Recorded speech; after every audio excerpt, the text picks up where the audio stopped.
your screen right now is video of buses presumably filled with Marines leaving a base in Southern California heading to Los Angeles, where thousands are protesting immigration raids. Those 700 Marines are in addition to nearly 1,000 National Guard troops mobilized by the president. Now lawmakers in California and in our nation's capital are pointing fingers on who's to blame as the situation continues to escalate. CNN's Michael Yoshida is in Los Angeles with the latest. After another night of protests in downtown LA, a much more subdued start. Still a small group gathering outside the federal detention facility. All this playing out as the showdown continues between the Trump administration and California leaders. Tensions continue to simmer in parts of downtown Los Angeles as demonstrators face off against law enforcement and the National Guard. The police shot the lady in front of me, and as soon as I said, "Hey, you shot a lady," he shoots me. President Donald Trump is mobilizing another 2,000 National Guard members, doubling his initial deployment despite opposition from top California leaders. About 700 Marines have also been activated. The federalization of the National Guard and then bringing in the Marines is something different. This is about Trump pretending that he is the king of this nation. Much of Los Angeles hasn't been impacted by protests. One city official says while many protesters are acting peacefully, some are committing acts of violence and looting.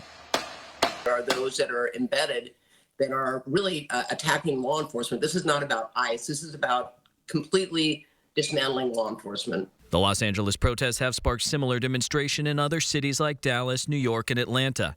In San Francisco, 150 people were arrested near the Immigration Services building Sunday after some protesters ignored dispersal orders and engaged in acts of violence and vandalism, that according to police. Border czar Tom Homan defended President Trump's decision to mobilize the Marines, saying ICE operations will not stop. They'll continue every day, not only in California and Los Angeles, they're going to continue in every city across the country.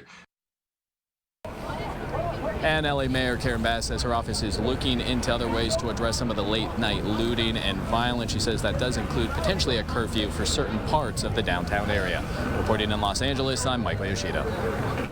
Defense Secretary Pete Hegseth went back and forth with members of Congress over the Trump administration's decision to deploy the military against civilians. Hegseth saying he's proud of the president's decision to intervene.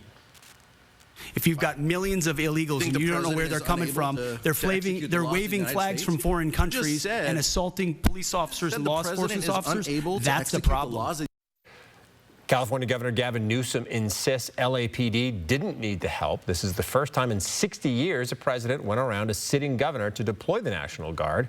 Critics, including several Democrats, contrasting this decision to the one the president made 4.5 years ago. On January 6th, with violence against the Constitution, against the Congress, and against the United States Capitol, we begged the President of the United States to send in the National Guard. He would not do it. The president was asked today how long he plans to keep the National Guard in LA. He said, quote, until there is no danger.